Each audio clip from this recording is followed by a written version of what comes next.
Shalom sidang jemaat yang dikasihi Tuhan, salam sejahtera bagi kita semua. Berjumpa kembali dalam Sarapan Rohani GKPB Jemaat Galang Ningyang Abian Base pada hari ini Senin tanggal 31 Oktober 2022. Sebelum kita bersama-sama akan merenungkan firman Tuhan, mari kita berdoa kepada Tuhan.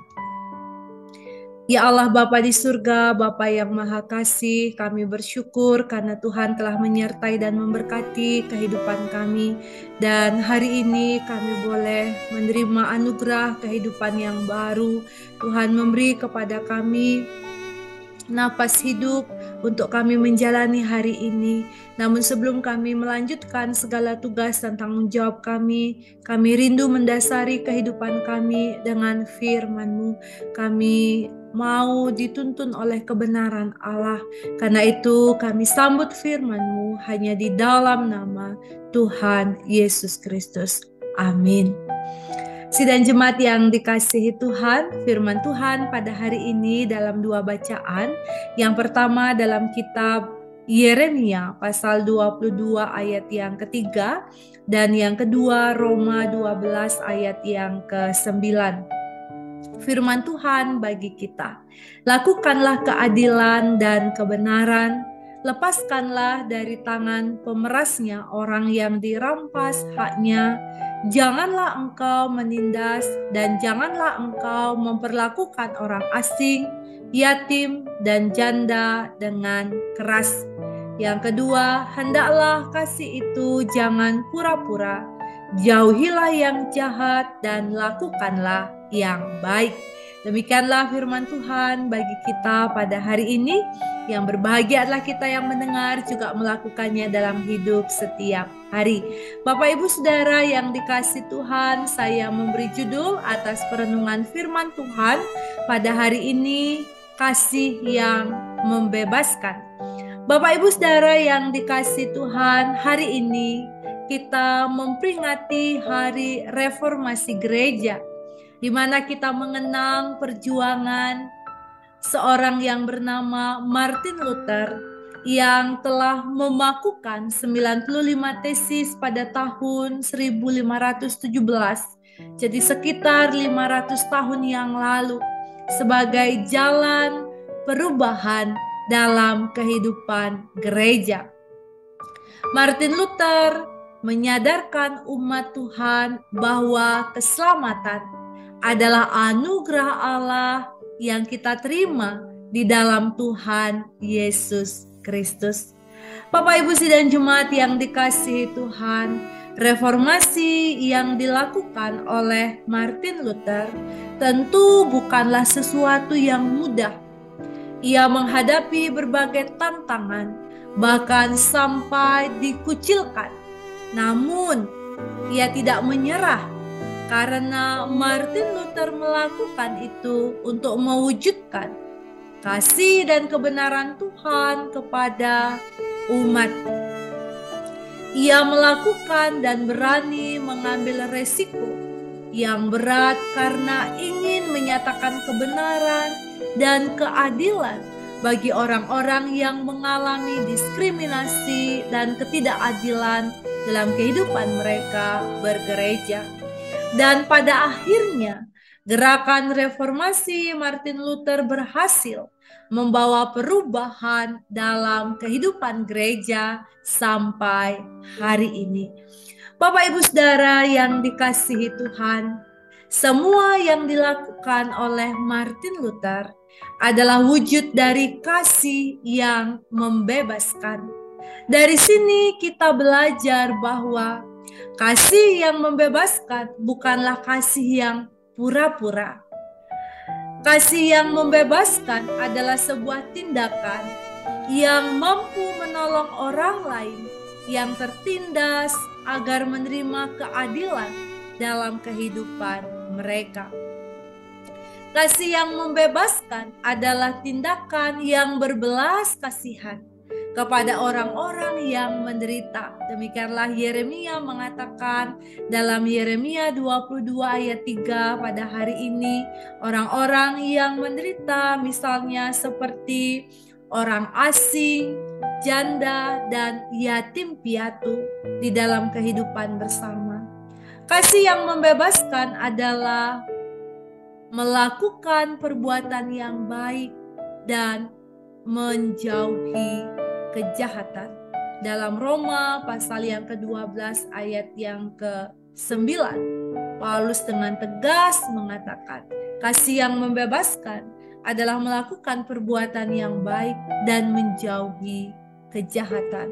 Kasih yang membebaskan adalah kasih yang mau berkorban demi pemulihan dan kebaikan semua orang.